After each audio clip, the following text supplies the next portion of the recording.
बहुत बीमारियों में आई है काम। देखो आपको क्या क्या लिखाया मैंने, जुलाब हो गया, संडास हो गया, उसकी अच्छी औषध है। आपको कभी बवासीर हो गया, मूल गया, दगंदर, उसकी औषध है। काबिल हो जाए, पीलिया हो जाए, उसकी यही औषध है। शराब पीने वाले, व्यसन करने वालों को कोई भी रोग हो जाए, उसकी ही औषध है। जैसे शराब पीने वालों को खांसी हो गई, ये दे दो बिल्कुल ठीक हो जाएगी। शराब पीने वालों को भूख नहीं लगती, ये औषध दे दो भूख लगेगी। झोंक नहीं आती, ये औषध दे दो झोंक आएगी। कुछ भी रोग हो, व्यसन करने वालों को, वैश्यावृत्ति करने वाले लोग जो रोग लेके आते हैं खराब, उसकी भी यही औषध है। जो लड़के जवानी की उम्र में गलत आदतें पाल लेते हैं, उसकी भी यही औषध है। और ये औषधि क्या क्या करती है, अगर हमको खराब से खराब एक बीमारी पोट की है, हार्निया, हार्निया की भी यही औषधि है, यही औषधि है। खाली एक समय भी लेना ना शाम को, तो भी ये बहुत इफेक्टिव है। ये बहुत कड़क औषधि है। शाम को ही लेना एक बार तो भी बहुत अच्छी है, खाने के आधे घंटे में। और ये औषधि एक और अद्भुत काम करती है। ये कल कौन था जिसको जुकाम हुआ था, सोया? तो जिसको भी जुकाम हो जाए और नाक बंद हो जाए, उसकी भी यही औषध है। सर्दी, और सर्दी जुकाम के साथ खोखला हो जाए, उसकी भी यही औषधि है। मल्टीपर्पज है ये। और रात को काम करने वाले और दिन को सोने वाले लोगों की भी यही औषधि है। रात को काम करें और दिन को सोएं, उनको बीमारी ही बीमारी आती है, उनकी भी यही औषध है। जो नाइट शिफ्ट में काम करते हैं, नहीं काम दिन में ही करना, रात को सोना, लेकिन कोई मजबूरी है तो रात में भी काम करना है, उसके बाद कोई तकलीफ हो जाए तो उसकी ये औषधि है। और एक बता देता हूं कि जो लोग शरीर श्रम नहीं करते, सिर्फ दिमाग से काम करते हैं, उनको कुछ भी हो जाए तो उनकी भी यही औषधि नहीं।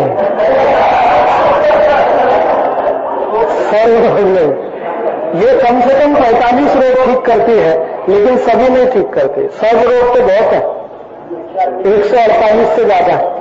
और एक बता देता हूं, लीवर में कैंसर हो जाए तो उसकी भी यही औषधि है। लीवर में कैंसर और पित्त की थैली में पत्थर हैं, उनको भी तोड़कर निकालेगी ये औषधि, मदद करती है। बर्बरिस के जैसा ही पित्त की थैली में पत्थर है तो उसमें भी ये काम आती है। और किसी व्यक्ति को एक बार में पेट साफ नहीं होता, बार बार संडास जाना पड़ता, उसकी भी यही औषधि है। और कई लोगों को ऐसा होता है कि एक दिन जुलाब हो गया, एक दिन कोष्ठबद्धता हो गई, ऐसा चलता है, उनकी भी यही औषधि है। ये औषध लगभग 45 से 48 रोग में काम आती है। अब आखिरी बता देता हूं कि बुखार आ जाए, सर्दी के साथ बुखार, जुकाम के साथ बुखार, सर्दी जुकाम खोखला बुखार, तो भी यही औषधि है। इस औषध से मैंने 40-40 साल पुराने लोग ठीक किए हैं जो जुकाम से पीड़ित हैं। 40 साल हो गया, जुकाम मिटता नहीं, उनका भी मिटा दिया इसने। सर्दी के साथ ताप, ठीक है, बच्चों को भी है, ये बड़ों को भी है, स्त्री को भी है, पुरुष को भी है। बच्चों को ये औषध देना हो तो 1 थेंब पानी में डाल के, 1/4 कप पानी में डाल के, उसमें से 2-2 चम्मच पानी पिलाना बच्चों को। बड़े लोगों को सीधे 1-1 थेंब जीभ पे ही डाल दें। बच्चों को खाली साफ और सर्दी आती है तो भी ये औषधि। ठंडी लग के कुछ भी लो तो यही औषधि है।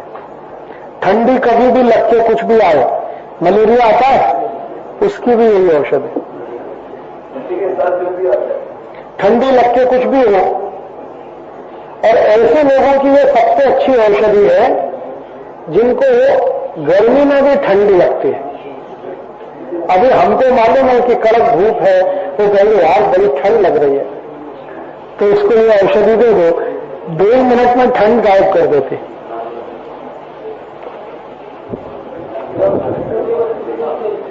सब तो चलते। ठीक है, इतने सारे काम नहीं आते। बच्चों को बताया 1 थेम पानी में डालना चौथाई तक, फिर उसमें से 2-2 चम्मच पानी पिला देना।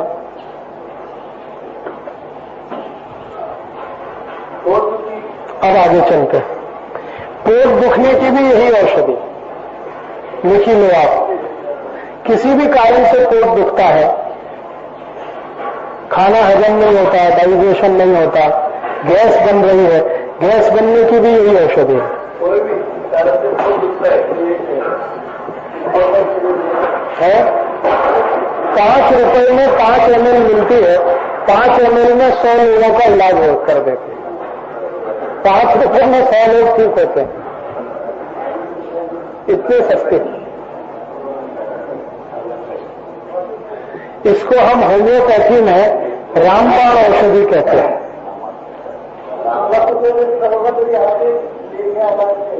ले आओ ना, सोलापुर में मिलता है, क्यों नहीं मिलता?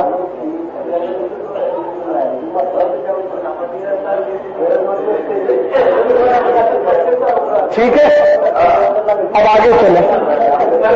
अब सुन लो, अभी एक और बता देता हूं कि जब शरीर में एक चर्म रोग होता है, वो चर्म रोग ऐसा है कि अचानक से सवेरे सवेरे देखो तो पूरा चर्म लाल लाल हो जाता है और खा जाती है। उसमें क्या बोलते हैं उसको? पित्ती होना, पित्ती बोलते हैं। इसकी सबसे अच्छी यही औषध।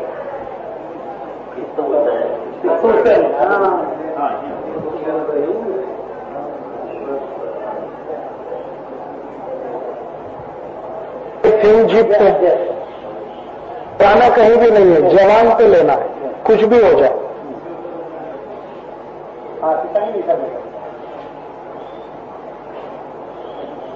ब्लड प्रेशर हाई हो जाए, उसकी भी यही औषध है कि कितना भी उच्च रक्त दबाव हो, 1 थेम डालो, 5 मिनट बाद चेक करो, नॉर्मल कर देते हैं। इतनी तेज औषध है। मेथी दाने से 3 महीना लगता है, ये 5 ही मिनट में ठीक करते हैं। इसलिए मैंने बहुत जानबूझ के ये औषध लिखी है। और इसके नीचे ये लिखी है ना, ये भी 50 रोग में काम आती है, वो भी बताऊंगा, सल्फर। लेकिन अभी आगे बढ़ते हैं हम। अभी क्या रोग है आगे? डोके दुखना। डोके दुखने की भी यही औषध है। और वैसे डोके दुखने की अपने घर में भी औषध है, वो भी लिख लेना। ये तो है ही। इसके अलावा गाय का जूना तूप रात्रि को नाक में डालना, 1-1 थेम, सोना, तो सब तरह का डोके दुखना बंद। और एक औषध है डोके दुखने की, अपने घर में वो है ना शुंठी, माने अदरक से बनता, सौंठ, तो थोड़ा सौंठ का पाउडर और थोड़ी सी शक्कर, इसमें शक्कर औषधि है। थोड़ा सौंठ का पाउडर, थोड़ी शक्कर, खड़ी शक्कर हो तो बहुत अच्छा, नहीं तो ये वाली भी चलेगी और नहीं तो गुड़ भी चलेगा। तो सौंठ पाउडर, थोड़ा सा शक्कर या गुड़ और थोड़ा सा नमक, ये गर्म पानी में मिलाकर आप लो तो जितना भी खराब से खराब डोके दुखना है, सिर दर्द, सब खत्म कर देता। कायम सौंठ जो है बहुत अच्छी औषध है सिर दुखने की। गर्म पानी में सौंठ डालने का, उबालने का, पीछे से थोड़ा नमक और थोड़ा शक्कर या गुड़ मिला के पीने का। अरवा भी और पूरा भी, दोनों। 1 गिलास पानी, सूंठ आधा चम्मच डाल के उबालना उसमें पानी में पहले, फिर उस पानी में थोड़ी शक्कर मिलाना या शुगर, ये गुड़ मिलाना और थोड़ा नमक मिला के पीना।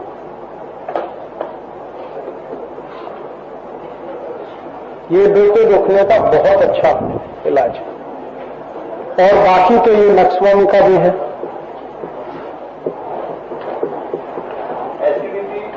एसिडिटी के लिए सूंठ बहुत अच्छी औषध है। एसिडिटी और एसिडिटी के लिए जीरा भी बहुत अच्छी औषध है।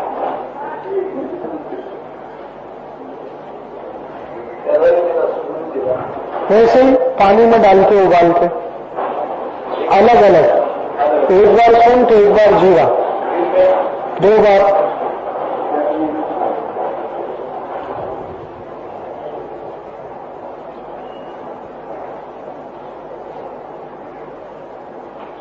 सुबह में 3-4 घंटे बाद हो गया। सूंठ आधा चम्मच, ज्यादा नहीं, गर्म करती है ज्यादा। और ये सिलिशिया जो है ये पत्थर से बनती है, ये भी ऐसे ही 10-10 मिनट से 2-2 थेम जीभ पर।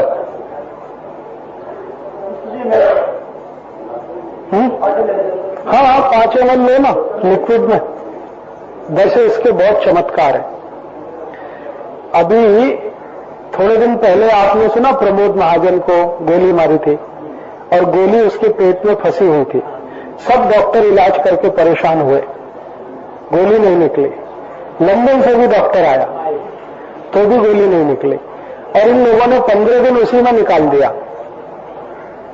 फिर अंत में लंदन के डॉक्टर ने कहा ये तो होम्योपैथी की औषध से ही निकलेगी, तो प्रमोद महाजन को यही औषध दिया था, सिलिशिया। तो गोली तो निकल गई लेकिन उतनी देर में जान भी निकल गई उसकी। अगर ये पहले दिन उसको दे देते तो वो बच जाता। नहीं, मैंने उदाहरण दिया, अच्छा बुरा तो अब दूर की बात है। हाँ, और दूसरा माहिती देता हूं कि जब कारगिल युद्ध हुआ था ना, तो हमारे बहुत अच्छे दोस्त हैं, आर्मी में डॉक्टर है, दिल्ली में काम करते हैं, रेफरल हॉस्पिटल आर्मी का। तो 580 सैनिक अपने शहीद हुए थे और करीब 1600 सैनिक जख्मी हुए थे, जिनको गोलियां लगी थी शरीर के अलग अलग हिस्सों में। किसी को यहां लगी, किसी को यहां लगी, ऑपरेशन नहीं कर सकते थे, पीठ में लगी। तो उन्होंने मुझसे यही दवा मांगी थी। तो मैंने उनको कहा कि आप सबको जीभ पे 2-2 थेम डालो, 10-10 मिनट से 3 बार डालो। तो जितने सैनिकों को उन्होंने डाला 24 तास में सबकी गोलियां निकल के बाहर आ गई, ऑटोमेटिक, बिना ऑपरेशन। ये काम ये करती है कि शरीर को जिस चीज की जरूरत नहीं, ऐसी कोई भी चीज घुस जाए तो उसको बाहर फेंक देती है ये औषध। कांटा लगेगा तो कांटे को बाहर फेंक देती है, बिच्छू का डंक लगा तो डंक को बाहर फेंक देती है, पत्थर लगा तो पत्थर को बाहर निकाल देती है, गोली लगी तो गोली को बाहर निकाल देती है। कुछ साइड इफेक्ट है जो शरीर को जरूरी नहीं, वो अगर जरूरी है तो फिर नहीं फेंकते। जैसे कांटा है, कांटा तो जरूरी नहीं है शरीर को, और घुस गया तो ये औषध ले लो, बराबर बाहर निकल आता है और 10 मिनट में ही निकल आता है। हाँ, अभी आप लगा लो 2-3 लोग कांटे, मेरे पास ये औषध है, मैं अभी दिखाता हूं। हाँ, वो भी निकाल। कई बार बच्चे गोली खा जाते ना, कंचा, वो भी निकाल देती है। वो आधे घंटे में निकलता है, वो संडास के रास्ते। पैसे खाते हैं वो भी इसी से निकलता है। गले में पैसे फंस गए, ये औषध दे दो, वो नीचे संडास के रास्ते, वही 200। ये बहुत काम की औषध है, बहुत चमत्कारी है, बहुत काम की। और कई बार ऐसा हो जाता है ना, कोई ऐसा रोग हो जाए बहुत खराब, जैसे काबिल, तो काबिल रोग में कई बार ऐसी परिस्थिति होती है कि संडास फंस जाती है रेक्टम में, निकलती नहीं है, उसकी भी यही औषध है। संडास फंस जाए किसी कारण से, खूब जोर लगाओ, निकलती नहीं, तो ये औषध का एक ही थेम ले लो, फट से निकल जाती है। और HIV पर सोयाबीन के बारे में जो आखिरी प्रश्न उन्होंने कहा, प्रोटीन के बारे में और डायबिटीज के बारे में, दुनिया में अभी ऐसा कोई अध्ययन नहीं हो पाया है जिससे ये सिद्ध होता हो कि सोयाबीन से डायबिटीज ठीक हो सकता है। सोयाबीन से डायबिटीज ठीक होने की बात कुछ वैज्ञानिक कहते हैं, लेकिन अभी कुछ सिद्ध नहीं हुआ है, और इसलिए दवा के स्वरूप में और मेडिसिन के रूप में अभी तक दुनिया में कहीं कोई उपलब्ध नहीं है। ये कल्पना जरूर ऐसी है कि सोयाबीन में जो कंपोजिशन है शक्कर का, जो शुगर का कंपोजिशन है, जो फ्रक्टोज है, उसमें ग्लूकोज है, फिर प्रोटीन है, फिर कुछ और भी चीजें, फैट भी है उसमें थोड़ा सा, कार्बोहाइड्रेट भी थोड़ा सा है। तो ऐसा माना जाता है कि उसका जो कंपोजिशन है, उस कंपोजिशन से शायद डायबिटीज की बीमारी को कंट्रोल करने में मदद मिलती हो। लेकिन अभी ऐसी कोई सिद्धि प्राप्त नहीं हुई है, ना भारत के वैज्ञानिकों को, ना दूसरे देशों के वैज्ञानिकों को। ये चर्चा चल रही है, पुस्तकों में चर्चा है, पत्रिकाओं में चर्चा है, अखबारों में चर्चा है, लेकिन सिद्ध नहीं हो पाया है। और प्रोटीन के बारे में तो सिद्ध हो चुका है। सोयाबीन द्वारा जो प्रोटीन मिलता है, वो किसी जानवर को मिले या किसी व्यक्ति को मिले, वो प्रोटीन बहुत ही जटिल होता है। और जटिल प्रोटीन जो होता है, माने बहुत कॉम्प्लेक्स है वो प्रोटीन, और वो जल्दी से पचता नहीं है। माने हम दाल खाते हैं, दाल में से प्रोटीन हमको मिलता है, वो प्रोटीन जितनी आसानी के साथ शरीर में काम में आ जाता है, उतनी आसानी से सोयाबीन का निकला हुआ प्रोटीन शरीर में काम नहीं आता। बल्कि सोयाबीन का निकला हुआ प्रोटीन एक तरह से शरीर में स्टोरेज के रूप में इकट्ठा हो जाता है। जैसे हम कोई चीज स्टोर भंडार करके रख लें, वैसे एक भंडार जैसा बन जाता है, उसका उपयोग नहीं हो पाता शरीर की ऊर्जा के लिए। इसलिए वैज्ञानिकों का ऐसा मानना है कि सोयाबीन का जो प्रोटीन है बहुत संश्लेषित है, बहुत जटिल है, बहुत मुश्किल है। इसलिए दुनिया भर में सोयाबीन खाने की बात कहीं नहीं कही जाती। अमेरिका में लोग कभी भी सोयाबीन नहीं खाते, यूरोप में कभी भी लोग सोयाबीन नहीं खाते। मैंने आपको कल उदाहरण दिया था कि यूरोप में सोयाबीन खाया जाता है, सिर्फ जानवरों को खिलाया जाता है, और खासकर जानवरों में भी गाय को कभी नहीं खिलाया जाता, क्योंकि गाय को तकलीफ होती है सोयाबीन खाके। यूरोप में सोयाबीन सिर्फ खिलाया जाता है डूकरों को, सुअरों को। और वहां भी क्या होता है, मैंने आपको बताया कि चूंकि जटिल है इसलिए आसानी से पचता नहीं, तो डूकर सोयाबीन की खली खाता है तो स्टोरेज के रूप में इकट्ठा हो जाता है, और डूकर थोड़ा जाड़ा हो जाता, मोटा हो जाता है। और वो इसलिए डूकर को खिलाते हैं क्योंकि डूकर का मांस उन्हें खाना। तो सोयाबीन खाया हुआ डूकर थोड़ा जाड़ा हो जाता है, मोटा ज्यादा हो जाता है, इसलिए मांस ज्यादा मिलता है, इसलिए डूकरों को सोयाबीन खिलाने की परंपरा है। और वो भी सब देशों में नहीं है, सिर्फ हॉलैंड में है। मैं हॉलैंड जा चुका हूं और मैंने वहां पर देखा है कि उससे जो है दूसरे तरह की प्रॉब्लम भी हो रही है। जैसे वहां पर एक बड़ी प्रॉब्लम अभी शुरू हो गई है कि डूकर का मांस जो खाया किसी ने और वो सोयाबीन खाया हुआ डूकर है, तो उन लोगों को पेट की बीमारियां बहुत होती है। जो सोयाबीन खाता है डूकर का मांस जो लोग खाते हैं, तो लोगों को पेट की बीमारियां बहुत होती हैं जो डूकर का मांस खाते हैं सोयाबीन वाला। इसलिए पूरे हॉलैंड में सोयाबीन का बहिष्कार कर दिया है। वहां कोई किसान सोयाबीन नहीं करता, यूरोप में भी कोई किसान सोयाबीन नहीं करता। भारत में हॉलैंड की एक कंपनी आई थी, उस कंपनी का नाम है सीजवॉन वीवी। तो सीजवॉन वीवी कंपनी आई थी सोयाबीन का बीज लेकर सबसे पहले, और मध्य प्रदेश में उस समय जब सरकार चलती थी, आज से ये करीब 15-20 साल पहले की बात है, तो मध्य प्रदेश सरकार को वो बीज मुफ्त में दिया गया था और कहा गया था कि आप अपने किसानों को अगर ये बीज बांटें तो हम आपके पैदा किए हुए सोयाबीन को पूरा खरीद लेंगे और आपको विदेशी मुद्रा मिलेगी। तो इस लालच में मध्य प्रदेश सरकार ने सोयाबीन का बीज बांटना शुरू किया ब्लॉक डेवलपमेंट ऑफिसर्स के माध्यम से। पहले मध्य प्रदेश में फैला सोयाबीन, अभी फैलते फैलते महाराष्ट्र में आ गया, थोड़ा गुजरात में भी चला गया, उत्तर प्रदेश में भी चला गया है। लेकिन अब करते करते खेती इस नतीजे पर पहुंचे हैं कि कुछ उसमें से फल नहीं निकलता। एक बात जो आपने कही कि सोयाबीन की खेती के बाद कपास की फसल बहुत अच्छी होती है, तो ये बात तो किसी दूसरी फसल पे भी सच है। आप कोई भी दलहन की खेती करें, कोई भी दाल करें, तुअर की करें, उड़द की करें, मूंग की करें, उसके बाद कपास लगाएंगे, हमेशा अच्छा होगा। कपास की फसल का अच्छे होने का एक छोटा सा सिद्धांत है कि जिस खेत में प्रोटीन ज्यादा देने वाली कोई भी अनाज पैदा की गई हो, अनाज की फसल ली गई हो, उसमें उसके बाद कपास लगाएंगे, हमेशा अच्छा होगा। और इसी तरह से एक और दूसरी छोटी सी बात है कि तुअर की दाल लगा दीजिए किसी खेत में, उसके बाद गेहूं लगाइए, गेहूं हमेशा उसमें अच्छा होगा।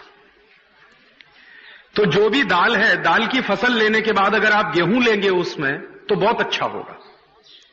और ऐसे ही कपास की फसल अच्छी लेनी है तो पहले उस खेत में अगर दाल लगा देंगे आप, तो दाल के बाद कपास लगाएंगे तो हमेशा, कोई भी दाल लगाइए, मूंग की लगा दीजिए, उड़द की लगा दीजिए, तुअर की लगा दीजिए, किसी भी किस्म की दाल लगा दीजिए जिसमें प्रोटीन की मात्रा ज्यादा होती हो, तो हमेशा कपास की फसल अच्छी होगी। सिर्फ सोयाबीन से कपास की फसल अच्छी होती है, इससे भी ज्यादा सच ये है कि किसी भी तरह की दाल की फसल आप लगाएं तो उसके बाद कपास की फसल निश्चित रूप से बहुत अच्छी होती है। और ये जो फसल चक्र का एक सिद्धांत है, और शायद इस देश में सभी किसान जानते थे आज से 200-300 साल पहले तक। लेकिन ये जो परदेशियत आ गई, विदेशीकरण हो गया हमारी खेती का, तो वो फसल चक्र का जो हमारे ज्ञान थे वो खत्म हो गए, टूट गए धीरे धीरे। तो गांव के जो बुजुर्ग हैं, जो पुराने लोग हैं, ये ज्ञान किसी किताब में नहीं मिलेगा। जो गांव के पुराने बुजुर्ग हैं, जिन्होंने पुरानी खेती की है, उनसे मिलेगा कि आप क्या करते थे अपने जमाने में। क्योंकि किताबें इस पर ज्यादा लिखी हुई नहीं है, ज्यादा इस पर प्रकाशित साहित्य नहीं है। जो साइंटिस्ट लिखते हैं, जो किताबें बनाते हैं, वो भी एजम्पशंस के आधार पर हैं, अनुमानों के आधार पर है। तो उसका ज्यादा वैज्ञानिक और तथ्यपूर्ण जानकारी सीधे गांव में ही मिल सकती है। तो मेरा एक छोटा सा निवेदन है, अगर आप लोग कर सकें, इसी में मुझे याद आ गया कि हर गांव में इस तरह की फसल की जो व्यवस्था होती रही पिछले कई वर्षों से, उसके बारे में कुछ लिखित काम शुरू कर दिया जाए। जैसे मुझे दिगरस गांव में 10 तरह की फसलें होती हैं या 50 तरह की फसलें होती हैं। तो पिछले 50 साल में इनमें क्या बदलाव आया है? 50 साल पहले ये फसलें किस तरह की, 50 साल के बाद किस तरह की फसलों का प्रतिनिधित्व ज्यादा हो गया है, किस तरह की फसलों का परसेंटेज बढ़ गया है। अगर ये छोटा छोटा एक सर्वेक्षण का काम हर गांव में शुरू कर दिया जाए, तो ये जो झगड़ा है कि सोयाबीन के बाद क्या करें, या गेहूं के बाद क्या करें, या कपास के बाद क्या करें, या ऊस के बाद क्या लगाएं खेत में, धान लेने के बाद क्या लगाएं, ये झगड़े उसमें से सुलझ जाएंगे और वो ज्ञान जो हमारे पास था वो वापस हमारे पास लौट आएगा।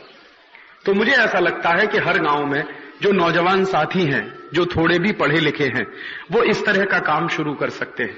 और इस तरह का काम शुरू करने में गांव के जो बुजुर्ग लोग हैं, जो वडील हैं, उनकी बड़ी भारी मदद हो सकती है, जिन्होंने पिछले कई सालों से खेती की है, जिनको इस बात का अंदाजा है। तो मुझे लगता है कि इस तरह का प्रयास शुरू होना चाहिए।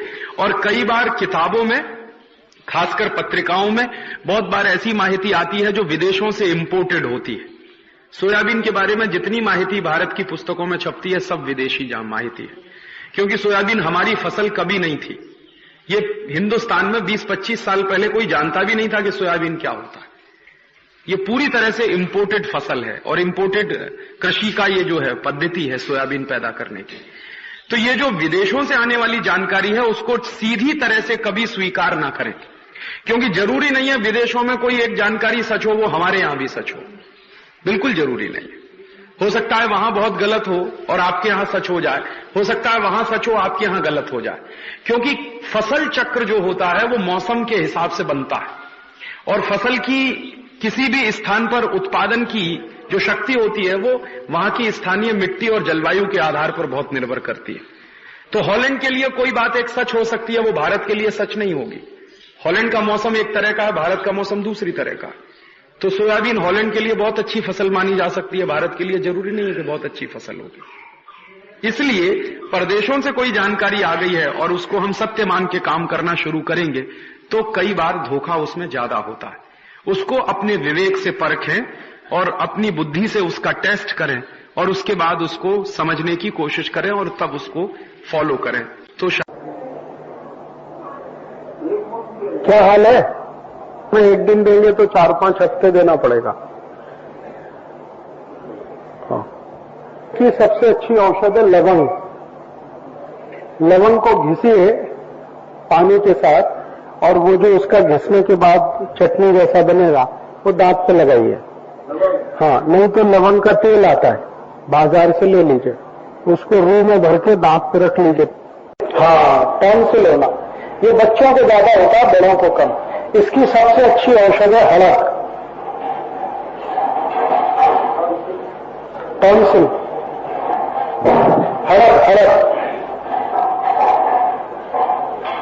लेने का कैसे? अगर ताजा हड़क है तो पीस के उसका रस निकालना और वो 1 चम्मच रस सीधे पिलाना। और अगर हड़क सूखी है तो 1 चम्मच छोटी हड़क का छोटा चम्मच गले में डालना, अंदर करके, जीभ पर नहीं, गले में डाल, सीधे डाल। और इसको फिर कुछ करना नहीं, वो अपने आप नीचे जाएगा, देर लगेगी लेकिन जाएगा। और अगर और ये अगर आपने डाल दिया गले में और ये उतर गया तो 2 ही 3 बार डालिए हफ्ते भर में या 2 हफ्ते में, उतने में टॉन्सिल ठीक कर देता। एक ही बार सुबह सुबह 3 दिन कर दो, 4 दिन कर दो बस, लेकिन हर रोज नहीं। 1 दिन किया तो 2-3 दिन बाद करना, फिर 2-3 दिन बाद। वो बच्चे को ले रहे सीधे, तो हड़प जो है ना लाल के साथ मिलकर अपने आप अंदर जाएगी। सप्ताह में अगर 2 दिन भी दे दिया तो 3-4 सप्ताह में ठीक कर देगी। होता क्यों है वो बताता। हमारे शरीर में जब भी कुछ खाना खाएं तो जो विषाक्त पदार्थ जाएं खाने के साथ, जैसे यूरिया, डीएपी, एंडोसल्फान, मेलाथियान, क्योंकि हम शेत में बहुत डालते हैं तो भोजन के साथ ये जाते हैं, कोई इन्हें रोक नहीं पाता। आप बोलोगे हम भोजन साफ करके खाते हैं, कितना भी साफ करो ये तो अंदर रहते हैं। आप भोजन को ऊपर से साफ करते हैं, ये तो अंदर है, क्योंकि माटी में अंदर से ही गए हैं वो। तो ये जब विषाक्त पदार्थ गए शरीर में तो ये इकट्ठे होते हैं, और ये इकट्ठे हों तो शरीर में कुछ ऐसी कोशिकाएं बन जाती हैं जो इन्हीं को खाती हैं या इनके द्वारा पोषित होने लगती हैं, यूरिया, डीएपी या एंडोसल्फान। और वो कोशिकाएं फिर आजू बाजू की कोशिकाओं को खाने लगती है। फिर वो धीरे धीरे गांठ जैसी बन जाती है, फिर बढ़ते बढ़ते ट्यूमर हो जाता है, ट्यूमर होता है फिर फट जाता है, तो कैंसर में बदल जाता है। ये है कहानी उसकी। कैंसर उन्हीं को होता है जो इस तरह का भोजन करें, बहुत विषाक्त भोजन जो करेंगे, जिनके भोजन में यूरिया, डीएपी भरपूर है, जिन्होंने शेत में भरपूर यूरिया, डीएपी डाला है, जंतुनाशक खूब स्प्रे किया है, उन्हीं को होता है।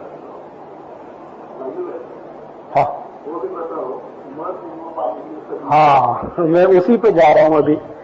तो ये तो हुआ कैंसर क्यों होता है। और ये जो विषाक्त पदार्थ है इनसे सिर्फ कैंसर ही नहीं होता है, इनसे सैकड़ों रोग होते हैं। जो भी विषाक्त पदार्थ शरीर में गया वो कहीं ना कहीं जमा होकर बैठ जाता है, वो बाहर नहीं निकलता। सामान्य रूप से हमारी किडनी काम करती है विष को बाहर निकालने के लिए, लेकिन ये जो यूरिया, डीएपी वाला विष है ये किडनी के द्वारा भी नहीं निकलता, ये इकट्ठा ही रहता है शरीर। तो इसको बाहर निकालने के लिए कुछ अतिरिक्त औषध लगती है, और उसमें से वही है मध और नींबू और गर्म पानी। अगर आप गर्म पानी में नींबू का रस मिला के और मध मिला के पीते रहें, हाँ अभी यहां पे बोल रहा हूं, मध गर्म करना है क्योंकि विष बनाना है उसको। मध गर्म होता है तो विष हो जाता है, और अंदर आपने विष भर रखा है तो विष ही विष को बाहर निकालता है।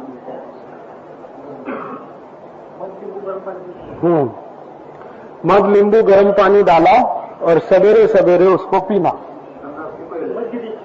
कम से कम 1 गिलास, तो अधिक से अधिक 3 गिलास मध, 1 गिलास में 1 चम्मच। एक तो मध है और नींबू है जो विषाक्त पदार्थों को बाहर निकाल सकता है। दूसरा दूधी भोपड़े का रस है।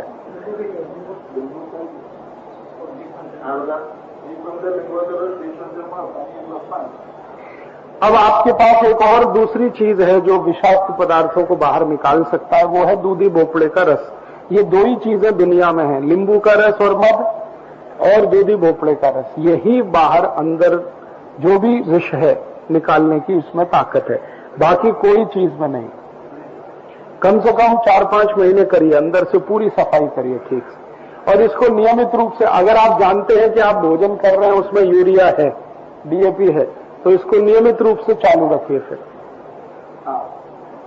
हाँ, खाना ही है तो फिर आप अंदर डाल ही रहे हैं तो ये भी डालिए, फिर ये विष को निकालता रहे। और अगर जो आप यूरिया, डीएपी का बंद कर चुके हैं खाना, तो फिर ये करने की जरूरत नहीं है, क्योंकि मध गर्म करने पर विष हो जाता है। इसलिए बिना यूरिया का जो खाना खा रहे हैं, सेंद्रिय खत का, उनको ये करने की आवश्यकता नहीं। हाँ, अगर आपने देख लिया उनको बचपन से, उन्होंने भी भोजन ऐसे ही किया है यूरिया, डीएपी वाला रासायनिक खत का, तो दे सकते हैं। अब इसका परमानेंट इलाज तो वही है कि आप सेंद्रिय खत से उत्पन्न भोजन करिए। परमानेंट इलाज तो वही है। तात्कालिक इलाज ये मैंने बता दिया कि मध, गर्म पानी और नींबू का रस डाल के ले लीजिए। आगे वात, हाँ वात का लिख लो। जितने भी वात के रोग हैं, गोदे दुखना, कमर दुखना, पीठ दुखना, संधिवात होना, इसकी सबसे अच्छी औषध है चूने की नीवड़ी। चूना, दही, चूने की नीवड़ी है उसमें, हाँ दही में चूने की नीवड़ी मिला के खाइए। 1 कप दही में 2 चम्मच सुबह, जिनको भी संधिवात है। उसमें भी होता है, संधिवात में भी होता है। तो गुर्दे जरूर दुखेंगे, तभी बाकी सब दुखना चाहिए, तो संधिवात है। अगर गुर्दे नहीं दुख रहे हैं तो संधिवात नहीं है। फिर दूसरा दर्द है वो, बिना संधिवात के गुर्दे दुखते नहीं।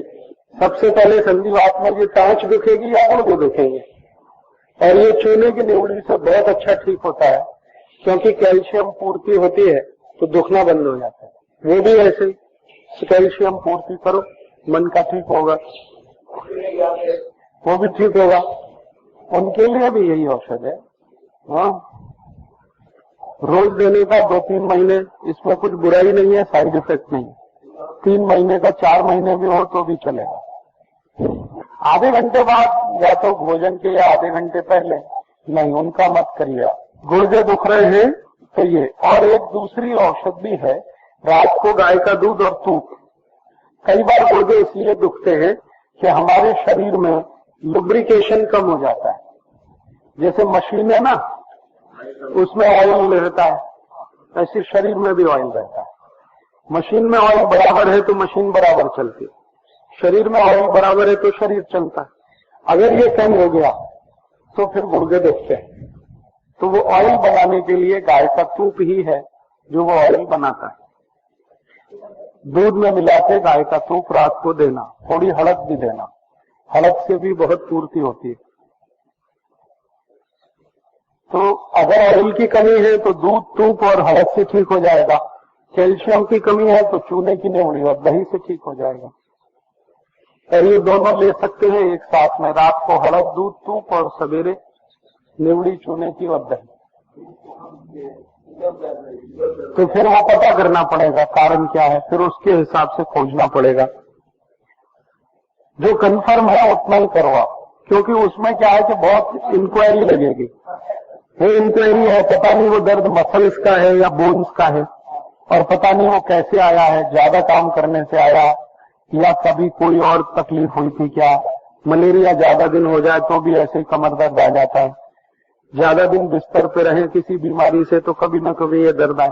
वो उसमें बहुत सारी इंक्वायरी है, तो उसमें मत जाओ। जो कंफर्म है, परफेक्ट है, उतना करो। आप अभी थोड़ा करो लेकिन ठीक करो। अगर ऐसा कुछ बहुत कॉम्प्लिकेशन है तो फिर बताओ आप मुझे, या उससे कहो कि किसी होम्योपैथी चिकित्सक को दिखाओ।